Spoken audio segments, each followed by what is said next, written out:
അവയുടെ വികരണങ്ങൾ സമഭാഗം ചെയ്യുന്നു. പക്ഷെ ഈ സമഭാഗം ചെയ്യുന്ന വികരണങ്ങൾക്കിടയിലെ കോണുകൾക്ക് എന്തെങ്കിലും പ്രത്യേകത ഉണ്ടാവും? അവയെല്ലാം എന്തുവാണ്? മട്ടകോണാണ്, 90 ഡിഗ്രിയാണ്. അപ്പൊ അതുകൊണ്ട് നമുക്ക് എന്ത് പറയാം? ഈ വികരണങ്ങൾ എന്തുവായിരിക്കും? ലംബ സമഭാജികളായിരിക്കും. പിന്നീട് എന്തുവാണ്? ഈ സാമാന്തരികത്തിന്റെ സമാന്തര വശങ്ങളിൽ രൂപപ്പെടുന്ന കോണുകളുടെ തുക എത്രയായിരിക്കും? 180 ഡിഗ്രി. ഇതാണ് സമാന്തര വശങ്ങൾ ഇല്ലയോ?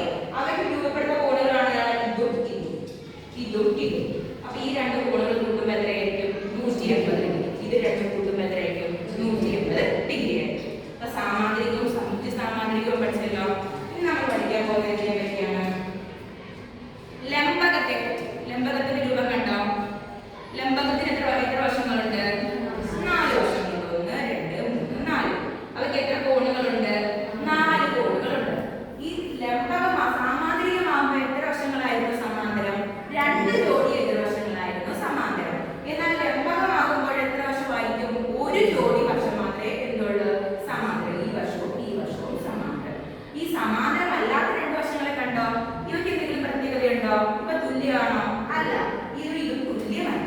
പക്ഷെ ഇത് സമാന്തരമാണോ? അല്ല. 1 ജോഡി വശം മാത്രമേ ഉള്ളൂ എന്ത്? സമാന്തരം. ഇനി ഈ സമാന്തരമല്ലാത്ത വശങ്ങളുണ്ടല്ലോ, ഈ 2 വശങ്ങൾ, അവയ്ക്കിടയിൽ രൂപപ്പെടുന്ന കോണുകൾക്ക് എന്തെങ്കിലും പ്രത്യേകതയുണ്ടോ? ഈ കോണും കൂടി കൂട്ടി എത്ര ഡിഗ്രി ആയിരിക്കും? 180 ഡിഗ്രി ആയിരിക്കും. 4 വശങ്ങളുണ്ട്. അവയുടെ സമാന്തരമല്ലാത്ത വശങ്ങൾ കൂട്ടുമ്പോൾ എത്ര ഡിഗ്രി ആയിരിക്കും? 180 ഡിഗ്രി ആയിരിക്കും. 1 ജോഡി വശങ്ങൾ മാത്രം സമാന്തരമായിരിക്കും. ഇനി ലംബകം എപ്പോഴും ഒരു സമപാർശ്വ ലംബകമാകും. ഒരു സമപാർശ്വ ത്രികോണം എന്ന് വെച്ചാൽ എന്തുവാണ്? ത്രികോണം 2 വശങ്ങൾ മാത്രമായിരിക്കും എന്തുമായിരിക്കും?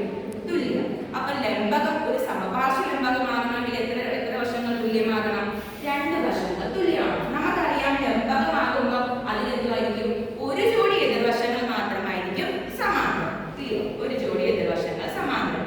ഈ സമാന്തരമല്ലാത്ത വശങ്ങൾ അപ്പൊ എന്തോ ആകണം? തുല്യമാകണം. എങ്കിൽ മാത്രമല്ലേ അതിന് നമുക്ക് എന്ത് പറയാൻ പറ്റത്തുള്ളൂ?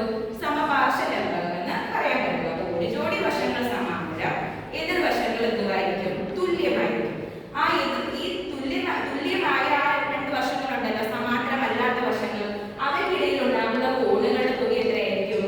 180 ഡിഗ്രി ആയിരിക്കും. ഇത് രണ്ടും സമാന്തരമല്ല, അവയിൽ രൂപപ്പെടുന്ന കോണുകളാണ് ഇത് രണ്ടും. അവ എന്തുവാണ്? കൂട്ടുമ്പോൾ എത്ര ഡിഗ്രി കിട്ടും? 180 ഡിഗ്രി കിട്ടും.